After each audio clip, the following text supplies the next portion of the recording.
말씀은 구약성경 291면에 신명기 19장 1절부터 21절 말씀까지입니다. 신명기 19장 1절부터 21절 말씀까지 제가 한 절 읽고 여러분들 한 절 읽고 교독하여 읽도록 하겠습니다.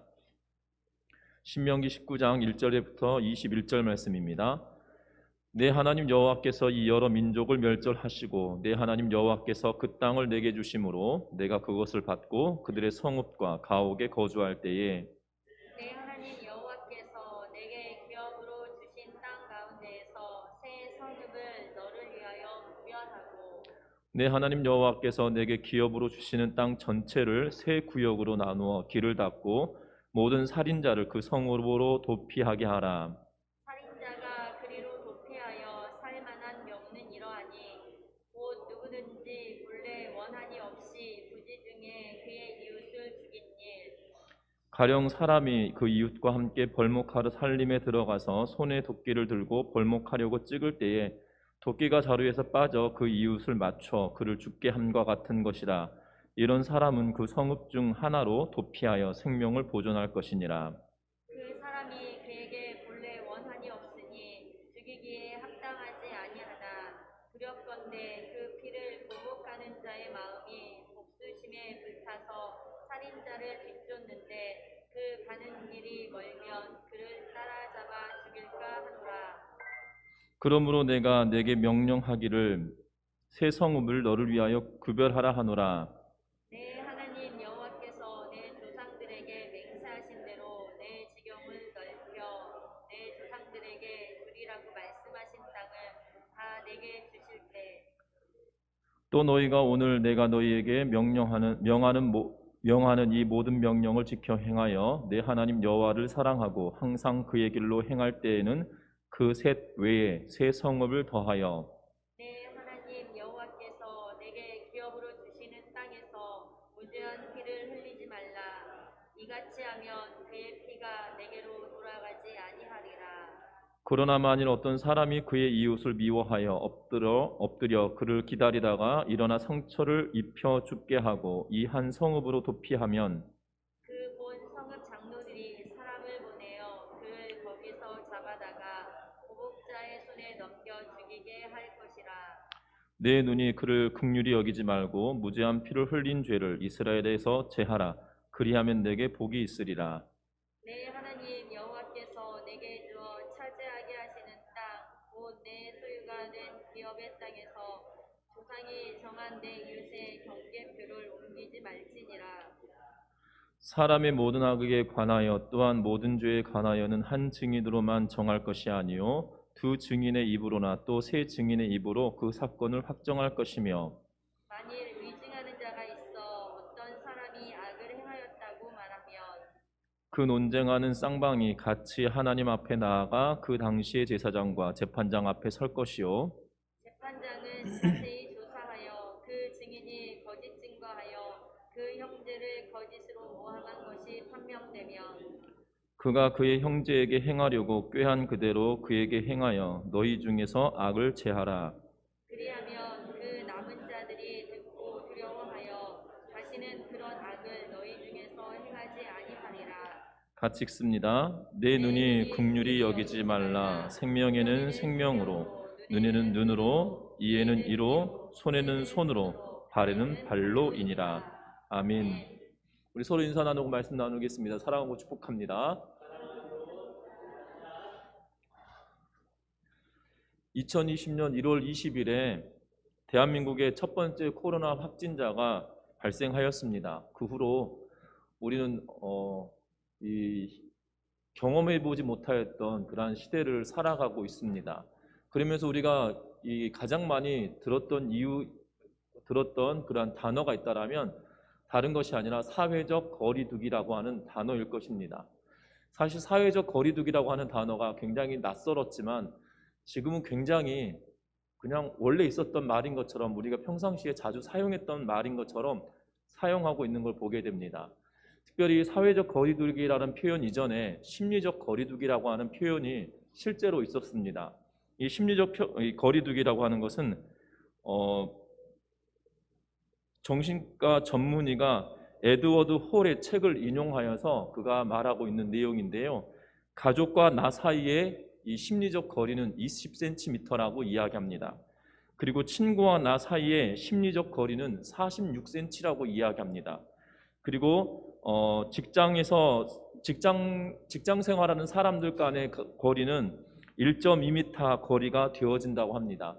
심리적인 그런 거리들이 각각 있다는 것이지요. 그래서 이 심리적인 거리를 기준으로 여러분들 우리 실생활에 어떻게 활용되어지고 있냐면, 여러분들 이 공동 화장실이라고 하잖아요. 공동 화장실, 뭐 건물이나 뭐 쇼핑몰이나 아니면 극장 같은 데 가면 화장실 같은 것이 있는데, 어떨 때 보면 이 화장실의 규격들이 다른 걸로 규정되는 것이 아니라 사람들의 표준 체형을 가지고 하기도 하지만, 이 심리적인 거리를 둠으로 인하여서 그 거리에 맞추어서 사람들이 이 거리에 맞추어서 이 변기들을 설치하고 하는 그러한 모습들을 보게 됩니다. 그리고 또한 과거에는 사람이 체형에 따라서 표준 체형이 있어서 그것에 맞추어서 의자를 만들었다라면, 그 표준 체형에다가 심리적인 거리를 각각 더 두어서 이 의자를 만들려고 하는 그러한 모습들도 발견하게 되어집니다. 그래서 가족과 가족과의 적정한 거리는 20cm이고 친구와 나 사이의 거리는 46cm이고 직장 생활하는 직장 동료들과의 관계는 1.2m가 된다라는 그러한 이 심리적 거리두기라고 하는 수치가 있는데요. 그 후로 우리들에게 사용되어졌던 거리가 무엇이냐면 사회적 거리두기라는 것입니다. 1m에서 적게는 1m, 최소 거리죠. 그리고 2m 이상은 되어야 된다라고 이야기합니다. 그래서 저희 교회도 사무부터 예배할 때 처음에는 어떻게 할지 몰라가지고, 여러분들 기억하십니까? 제가 이걸 언제 남겨놔야 되겠다 싶은 생각이 들어가지고 이 의자에 표시했던 표식을 버전 1, 2, 3, 4 해가지고 1, 2, 3 해가지고 사진을 찍어놓고 남겨놓았는데, 처음에는 그 포스트잇을 이렇게 책상 위에다가 여러분들 뭐라 그러죠?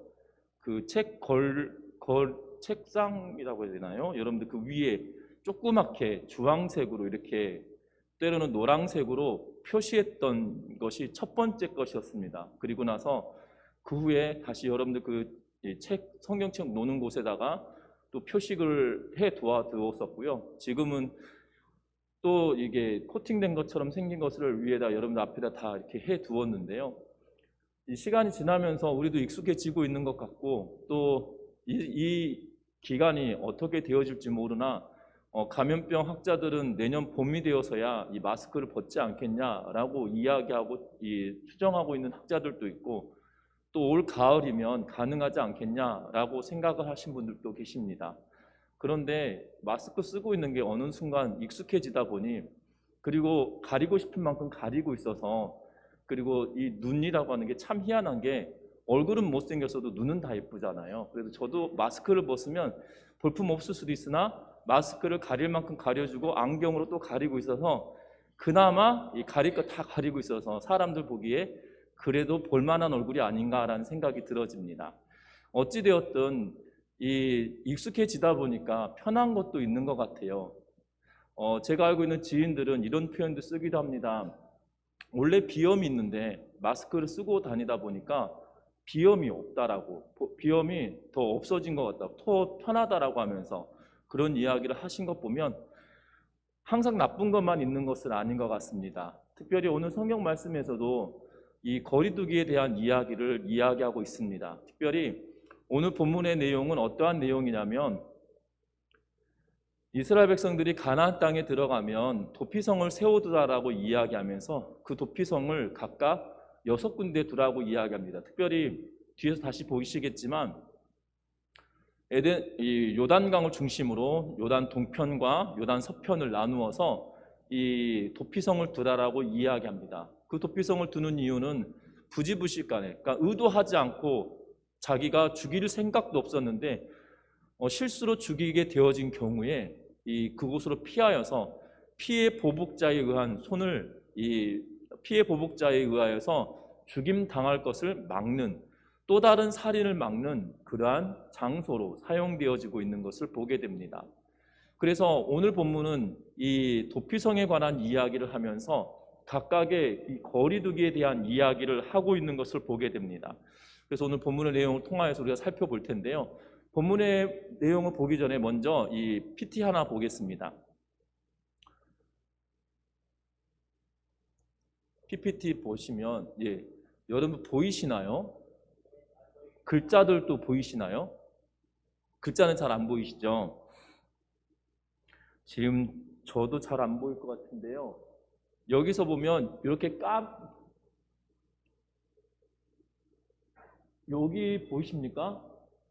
이게 골란이라고 하는 곳인데요. 바산 골란이라고 하고요. 여기가 이 강을 중심으로 쭉 내려와서 여기가 사해 바다입니다. 그리고 여기가 갈릴리 바다이고요. 그래서 여기 지점을 요 옆에 여기가 골란이라고 해서 바산 골란이라고 하는데 여기가 요단 동편에 가장 위에 있는 도피성입니다.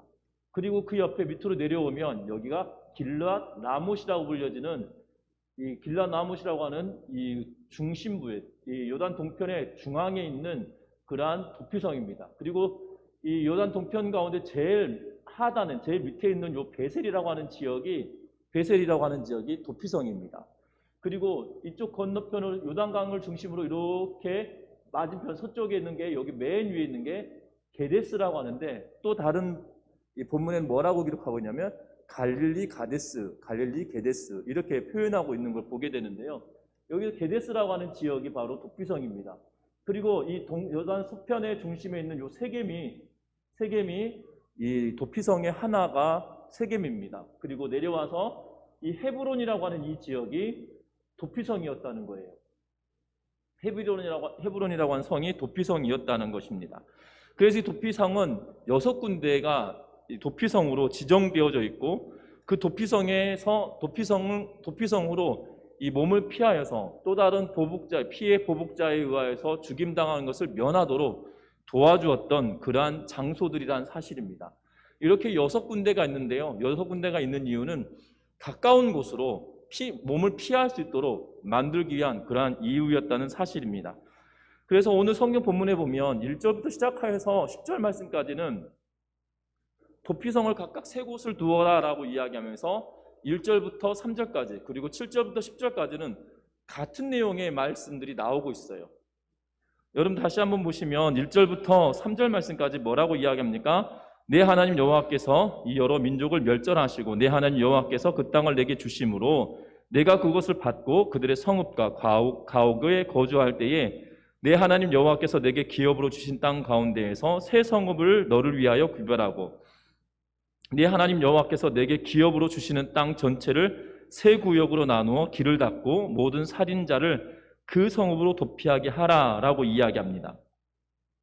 그러면서 7절부터 10절 말씀에도 비슷하게 이야기합니다. 특별히 7절 말씀 보면 그러므로 내가 내게 명령하기를 새 성읍을 너를 위하여 구별하라 하노라 라고 이야기하면서 8절에 내 하나님 여호와께서 내 조상들에게 맹세하신 대로 내 지경을 넓혀 내 조상들에게 주리라고 말씀하신 땅을 다 내게 주실 때에 또 너희가 오늘 내가 너희에게 명하는 이 모든 명령을 지켜 행하여 내 하나님 여호와를 사랑하고 항상 그의 길로 행할 때에 이 셋 외에 새 성읍을 더하여 라고 기록합니다. 여기서 보면 앞에 1절부터 3절 말씀까지가 8절과 9절에 표현하고 있는 것처럼 보여지는데 3절의 내용은 7절의 내용과 동일해 보입니다. 그런데 여러분들 아셔야 되는 것은 9절 뒤에 하반절에 보니까 이 셋 외에 이미 새 성읍을 이야기했잖아요. 1절부터 3절 말씀까지 이야기했던 셋 외에 새 성읍을 더하여야 된다라고 9절 마지막 부분에 이야기합니다. 그러면 1절부터 3절 말씀까지는 어떤 것일 것 같으신가요? 바로 지금 이스라엘 백성들이 어디에 있습니까? 요단 동편에 있잖아요. 요단 동편에 있는 곳을 새 성읍을 정하여서 그것을 구별하라고 이야기하고 또 이스라엘 백성들이 요단강을 건너가서 하나님께서 지경을 넓혀주시고 또한 그 땅을 다 너희에게 주시고 난 이후에 이 새 성읍, 다시 말하면 동편의 새 성읍 외에 서편의 새 성읍을 더 취하여서 그 새 성읍을 이 도피성으로 취하라, 도피성으로 만들어라라고 이야기하고 있는 걸 보게 됩니다. 오늘 본문을 읽으면서 도대체 이 왜 비슷한 말씀을 계속 반복하실까라는 생각으로 다시 꼼꼼히 살펴보니까 새 성읍에 셋을 더하라라는 표현으로 이 동편과 서편에 대한 이야기를 하고 있는데, 차라리 이 편과 저편하면서 딱 명확하게 이 모세가 기록했다라면 차라리 읽는 이 무지한 저 같은 경우 이 읽을 때 쉽게 읽었을 텐데, 이쪽에다 셋을 하고 저쪽에다 셋을 하라 이런 표현을 썼으면 이쪽이 셋이고 저쪽이 셋이겠구나, 그래서 여섯이구나 라는 생각할 텐데, 몇 번을 읽었는지 모르겠습니다, 이 본문을. 왜냐하면 왜 갑자기 셋을 하라고 하고 또 셋을 하라고, 이미 여섯이라고는 알고 있지만, 왜냐하면 이 성경 전체를 뭐 민수기에도 동일하게 이야기하고 있기 때문이죠. 그런데 여기서 보면 새 성읍을 미리 이야기하고 또 나중에 새 성읍을 거론할 거면서 정확하게 이쪽과 저쪽으로 했다라면 이해하기 쉬웠을 텐데라는 생각이 들어집니다. 여러분들 잘 아셔야 되는 것은 오늘 이 말씀을 통하여서 우리에게 주고 있는 것이 있다는 거예요. 새 성읍을 정하는데 여러분들 본문 보셨던 것처럼, 또한 지도를 보셨던 것처럼 새 성읍을 한꺼번에 다 모아두지 않았다는 거예요. 예를 들자면 전라남북도에 6군데를 다 두지 않으셨다는 거죠. 우리나라로 따지면 경기도 나라를 반으로 짝 쪼개서 경기도에 하나, 충청남도에 하나, 그 다음에 전라도에 하나, 그리고 이쪽으로 해서 강원도에 하나, 그 다음에 충청북도와 경상북도쯤에 하나, 경상남도 중에 하나, 이렇게 각각 이렇게 위치를 뭐라고 그러죠? 북부지방에, 중부지방에, 남부지방에 나누어서 각각 6군데로 두고 있다는 거예요. 그래서 사람들로 하여금 그곳으로 가장 가까운 곳으로 피신할 수 있도록 만들어 두었다는 사실입니다. 어떻게 보면 죽음과 또한 생명과 사망과의 거리를 하나님은 두고 계시다는 사실입니다. 저와 여러분들 잘 생각해 보십시오. 우리 인간적으로 보면 부지불식간에 사람을 죽이는 상황이 되었다 손 쳐도 피해 복수를 하고 싶은 것이 그 후손들과 남은 자들의 마음일 것입니다. 분명한 것은 그것이 인지상정이다라고 우리는 이야기합니다. 갑작스럽게 죽임을 당하였다고 하면 그 죽임을 죽음으로 갚아주는 것이 당연한 일이다라고 여김에도 불구하고 하나님은 그렇게 생각하지 않으신다는 거예요. 세상의 가치와 하나님의 거리는 분명하게 다르다라고 우리에게 이야기하면서 하나님은 부지불식간에 정말 의지로 죽인 것이 아니라, 이 뒤에서 다시 한번 말씀하겠지만 이 나무를 하러 산에 갔는데 도끼가 도끼 자루로부터 날이 빠져나가서 사람을 죽이게 되어진 경우, 그 사람의 생명을 복수로 여긴다라면 이것은 옳지 않다라고 하나님은 여기고 계시다는 사실이죠. 그러니까 모반을 하거나 사람을 죽이려고 계획을 하고 또한 계획대로 실행을 하면서 그 사람을 죽였다라면 하나님은 그것을 그냥 두지는 않으셨다는 거예요. 그런데 계획하지 않고 의지가 없었음에도 불구하고 얼떨결에 이렇게 되어진 경우 하나님은 그것에 대한 책임을 면케해 주셨다라고 하는 사실입니다. 저와 여러분들 기억하셨으면 합니다. 하나님은 자비로우신 분이시고 인자하신 분이시라는 사실이에요. 생명에 있어서만큼도 생명을 생명으로 갚아야 된다라고 말씀하심에도 불구하고 하나님은 그것에 거리를 두시면서 세상과 다른 가치로 우리에게 말씀해 주고 계시다는 겁니다. 그런데 신명기를 잘 읽다 보면 이런 생각이 들 때가 있어요. 이런 생각, 무슨 생각이냐면 하나님은 가나안 땅에 들어가서는 다 죽이라고 명령해 놓으시고 왜 실수로 죽였던 그 한 사람은 왜 죽이지 못하게 하시는가라는 생각이 들 때가 있다는 거죠. 여러분들 잘 아셔야 되는 것은요, 하나님은 이 민수기 출애굽하여서 가나안 땅에 들어가서 정복전쟁을 치를 때 그냥 치르고 싸워서 땅을 주겠다는 의미로 하나님은 이스라엘 백성들을 사용하고 계시지 않았다는 거예요. 여러분들 잘 아셔야 됩니다. 하나님이 가나안 땅을 약속해 주셔서 가나안 땅을 주시기 위하여서 그 가나안 땅의 거민들을 다 몰아내고 멸절시키고 죽이시지 않았다는 거예요. 하나님께서는 그 땅을 주시길 원하셨다라면 이미 아브라함 때에 주셨을 거예요. 그런데 하나님은 아브라함에게 뭐라고 말씀하십니까? 창세기 15장에 아직 이들의 죄가 관영하지 않았다, 이들의 죄가 땅에 가득하지 않았다라는 표현을 쓰고 있어요. 재미난 표현들은 뭐냐면 창세기에 등장하는 관영하다, 아직 땅이 그들을 고소하지 않았다라는 표현으로 사용하고 있거든요. 창세기 19장에 18장에 가면 어떠한 내용이 나옵니까? 아브라함에게 하나님께서 말합니다. 소돔과 고모라 성을 멸망시킬 거다라고 하며 그 실상이 어떠한지 내가 가보려 하노라라고 이야기하며 말씀하고 있거든요.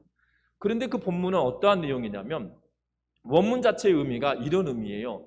땅이 하늘에 고소하는 거예요. 땅 자체가 하나님께 고소하고 있어요. 뭐라고 고소하냐면 이 땅 위에 살고 있는 이 인간들이 얼마나 악한지 내가 그 죄의 무게를 감당하지 못하겠습니다 라면서 하나님께 이 송사를 하고 있는 표현으로, 하나님께 고하고 있는 표현으로 사용하고 있습니다. 그래서 하나님은 이 땅에 심판자로 오셔서 이 소돔과 고모라 성이 실제로 그 땅이 너무나도 죄악으로 인하여서 힘든 상황인지를 판별하고 멸망시키러 오신 이유가 거기 있는 거예요. 여러분들 잘 아셔야 되는 건 이 관영하다는 의미가 바로 거기에 있어요. 바로 가나안 땅에 살고 있었던 그 거민들이 죄악이 관영하여서 그 땅이 더 이상 그들의 죄를 감당하지 못할 만한 죄악이기 때문에 하나님은 그들의 심판으로 죄의 문제를 척결하기 위하여서 이스라엘 백성들을 가나안 땅으로 들이시고 있다는 사실입니다. 택함 받아서 하나님이 그 땅을 주겠다고 약속하셨기 때문에 주신 것도 있지만 더 큰 것은 가나안 땅에 살고 있던 거민들, 이미 살고 있으면서 죄악으로 말미암아 그 땅들이 더 이상 견디지 못하겠다고 하는 그러한 송사를 함으로 인하여 이스라엘 백성들을 통하여 그들의 죄악의 문제를 쓸어내고 없애고 있는 그러한 방법으로 하나님은 사용하고 계시다는 거예요. 중요한 것은 이것이 지금 도피성에 관한 규례 안에도 들어가 있다는 사실이에요. 이것은 죄가 아니다라고 여기는 거예요. 실수가 아니라 내가 죽이고자 하는 의지가 1도 없었는데도 불구하고 죽이게 되어졌던 그 상황은 하나님은 죄로 여기지 않았다라는 사실이죠. 죄와 죄가 아닌 것은 구별하여서 생명을 보존케 하는 하나님의 은혜가 있었다는 사실입니다. 여러분들 인간 사회에서도 우리가 살아가는 이 땅에서도 무조건 살인을 하였다고 하여서 그 사람을 살인을 언도하거나 사형을 집행하지 않는다는 거예요.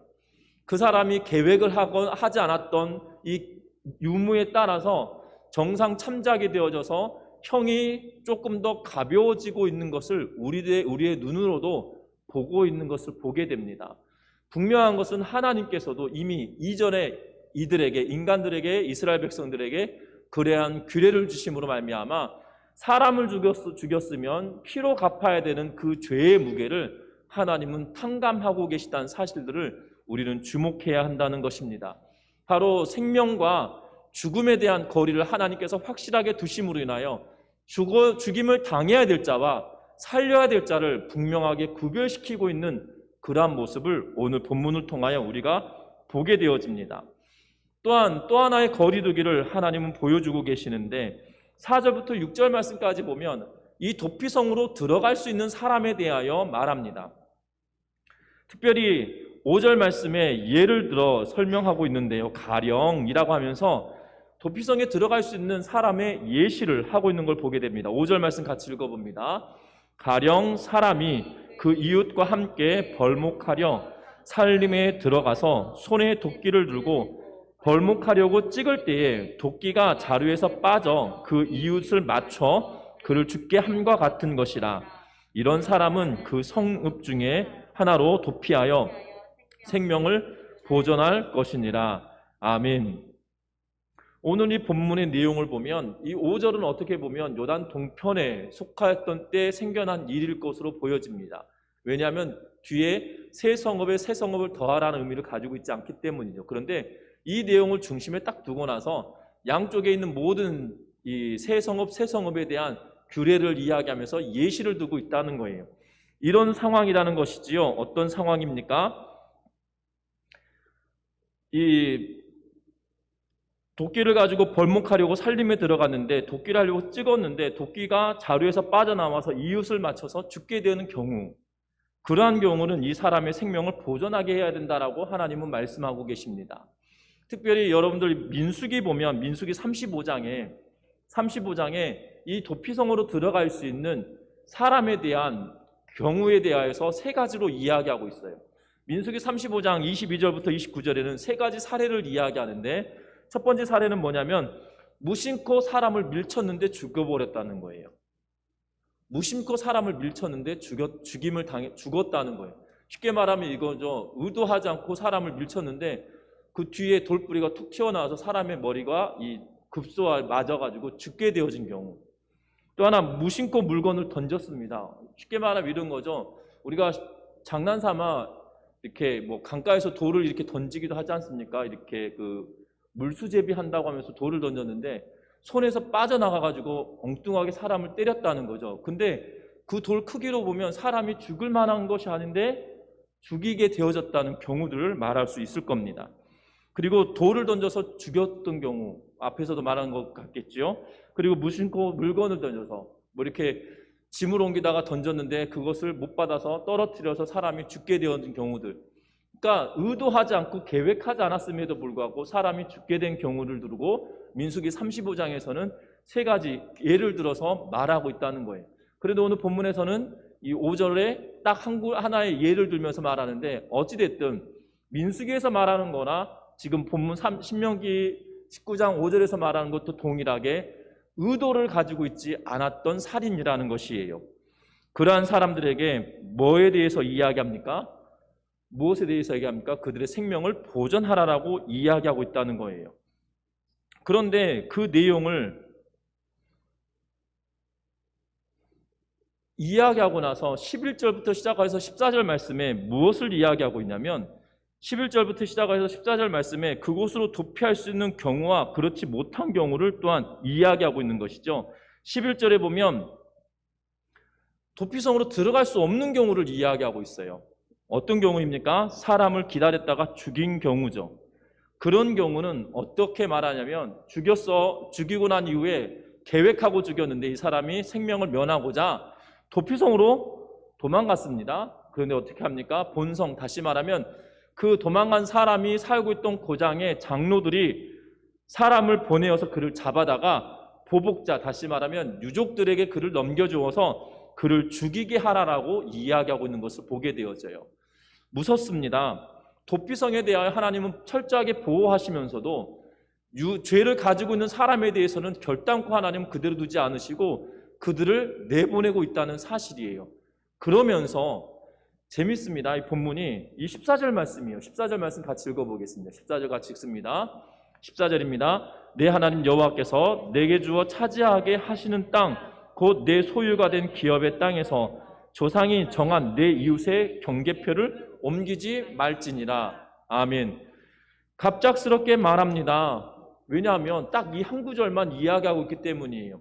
11절부터 시작해서 13절 말씀까지는 도피성에 대한 이야기, 그리고 15절에서는 재판에 관한 이야기를 하고 있는데 덜렁 갑자기 이곳에 경계표에 관한 이야기를 해주고 있다는 사실입니다. 다시 말하면 지금 이것을 여기다 세워놓고 있는 이유가 무엇이냐는 거예요. 경계표를 여기다 둘 게 아니라 이야기 다 끝나는 이 14절을 딱 빼고 나머지를 착착착 올리고 나서 21절에 이 경계표에 관한, 경계석에 관한 내용을 해두어도 아무런 지장이 없을 텐데 모세는 여기다 딱 심어놓고 있다는 사실이죠. 특별히 가나안 땅에 들어가서 그들이 당한 어려움들, 특별히 이렇게 계획적으로 죽이게 되어지는 사건들이 도대체 무엇으로부터 무엇으로부터 시작되냐는 것이에요. 다른 것이 아니라는 것입니다. 탐심으로부터 시작된다라는 것이고 양심과 관계된 것으로부터 시작된다라고 우리에게 일면을 하나 보여주고 있는 그러한 내용이란 사실이에요. 여러분들 지금과 같이 이 등기부 등본을 읽거나 아니면 지금은 이것을 뭐라고 합니까? 과거에는 땅문서, 집문서, 뭐 이렇게 문서라는 표현을 쓰지 않았습니까? 그런데 지금은 이 등기라고 하나요? 예, 하여튼 간에 이 내 재산인 것을 확정해주는 법원에서 내어주는 그러한 문서들이 있지만 이스라엘 백성들에겐 그것이 있었을까요? 없었을까요? 지금 이스라엘 백성들이 그 가나안 땅에 들어가서 그러한 일들을 하는 일이 있지 않았다는 거죠. 여러분들 과거에는 땅에 대해서 어떻게 되었는지 모르겠지만 저희 큰아버지께서 이렇게 땅 이야기를 하실 때 보면 저기도 우리 땅이고 저기도 우리 땅이다 뭐 이렇게 이야기하시는데 딱 이렇게 표현한 적이 없으세요. 저기 보이지? 저기서부터 여기 이 100m는 남의 땅이고 여기서부터 여기까지 뭐 몇 평이 우리 거다 이런 표현 안 하시고 이렇게 항상 저기 보이지? 저기서부터 저기까지가 우리 문중 땅이야 뭐 이렇게 이야기하셨던 기억이 납니다. 저기서부터 저기까지가 어딘지 사실 한 번도 제대로 기억할 수가 없었어요. 왜냐하면 그 손가락을 큰아버지의 손가락이 제가 보는 위치하고 다르기 때문에 거기가 맞는지 아닌지도 잘 모르겠지만 그렇게 표현하셨거든요. 아마 그것이 맞을 거예요. 왜냐하면 이것이 나중에 정리가 되어지고 문서가 되어지고 측량이 되어지기 이전에 문제였기 때문이겠죠. 특별히 지금 이스라엘 백성들도 마찬가지입니다. 지금과 같이 토지를 측량하고 정확하게 나누어서 뭐 지도가 있어서 그 지도 위에 표시해가지고 이만큼 이 사람의 땅이다, 이 사람의 땅이다라고 표현해주기가 어려웠을 때라는 사실이에요. 그래서 무엇을 둡니까? 표지석, 돌을 색에다가 그곳에 둔다는 거죠. 경계표를 삼는다는 겁니다. 그런데 그 경계표를 옮기기 쉬울 수 있었다는 거예요. 그래서 14절에 이렇게 말합니다. 네 하나님 여호와께서 내게 주어 차지하게 하시는 땅 곧 내 소유가 된 기업의 땅에서 조상이 정한 내 이웃의 경계표를 옮기지 말지니라라고 이야기하고 있어요. 다시 말하면 지금 이 일련의 사건들 가운데 뭐가 있다는 거예요? 이 탐심으로 인한 문제가 그들로부터 불거지고 탐심으로부터 시작된 문제가 지금 살인에까지 이르게 되었다라고 하는 그러한 내용들을 우리에게 보여주고 있는 하나의 단면이라는 거죠.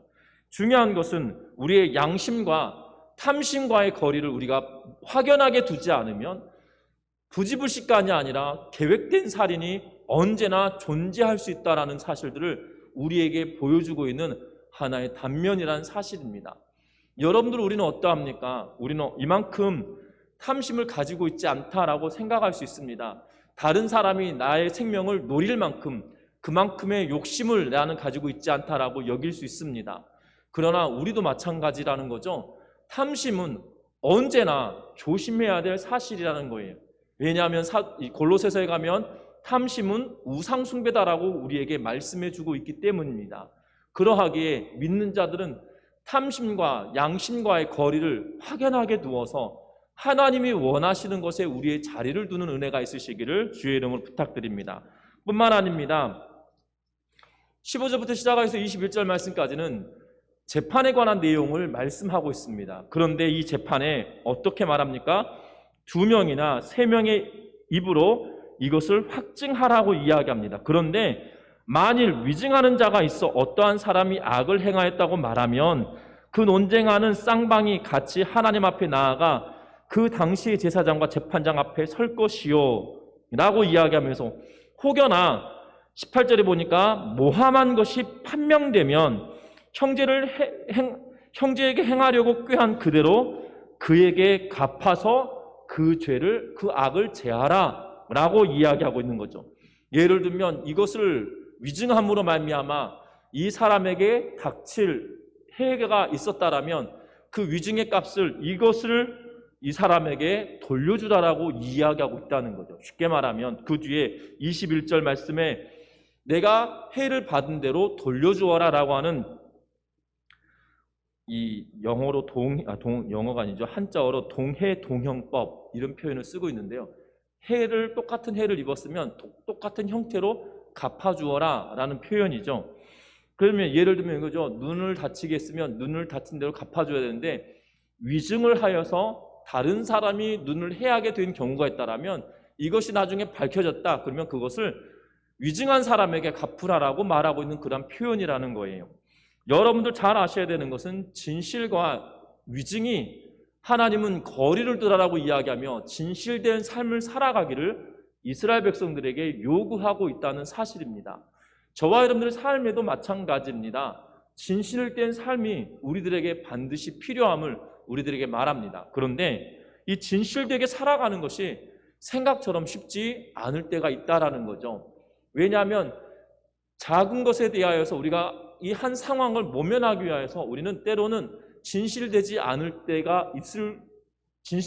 때도 있는 것을 보게 된다는 거예요. 그러나 하나님은 우리들에게 뭘 요구하시냐면 진실되게 살아가기를 우리에게 요구하고 계시다는 사실입니다. 이 재판에 관한 내용뿐만 아닙니다. 재판은 하나의 죄의 문제를, 죄가 있고 없고의 문제 유중하게 보여지지만 믿는 성도들에게 있어서만큼은 진실됨과 거짓됨은 하나의 큰 결과물을 낳기 때문에 저와 여러분들이 진실되게 신앙생활하게 가는 은혜가 있으시기를 주의 이름을 부탁드립니다. 말씀을 맺으려고 합니다. 오늘 본문의 내용은 이 도피성에 관한 내용으로 시작하여서 몇 가지의 거리를 두어야 된다라고 말합니다. 생명과 사망의 거리를 두어야 된다. 다시 말하면 생명은 살려야 되고 죽여야 될 자는 죽여야 된다라고 이야기하며 생명과 사망에 관한 거리에 대하여 이야기할 뿐만 아니라 양심과 탐심에 관한 거리 두기를 해야 된다라고 말하고 있으며 또 하나는 무엇에 대하여 이야기했습니까? 위증과 진실에 관한 거리 두기를 도와야 된다라고 우리에게 말씀해 주고 있다는 사실입니다. 우리가 이 땅의 삶을 살아갈 때 이 도피성으로 인하여 또한 경계표로 인하여 복수의 증인으로 인하여 다양한 입장차가 있지만 중요한 것은 우리가 하나님이 기뻐하는 데가 어디인지 그 자리에 서서 살아가야 된다는 사실이에요. 생명을 살리는 일에 자리 우리가 서 있어야 하며 또한 양심을 지키는 일에 우리가 서 있어야 하며 진실되게 말하는 자리에 우리가 서 있어야 된다는 사실입니다. 그리함으로 말미암아 양심과 멀리는 탐심을 멀리하고 또한 생명과 상관없는 죽음을 멀리하며 특별히 거짓을 멀리하며 살아가는 우리 전미중학교의 모든 성도님들 되심으로 말미암아 하나님의 크신 뜻을 하나님이 원하시는 삶을 살아가는 우리 모든 성도님들 되시기를 주의 이름으로 부탁드립니다. 기도하겠습니다.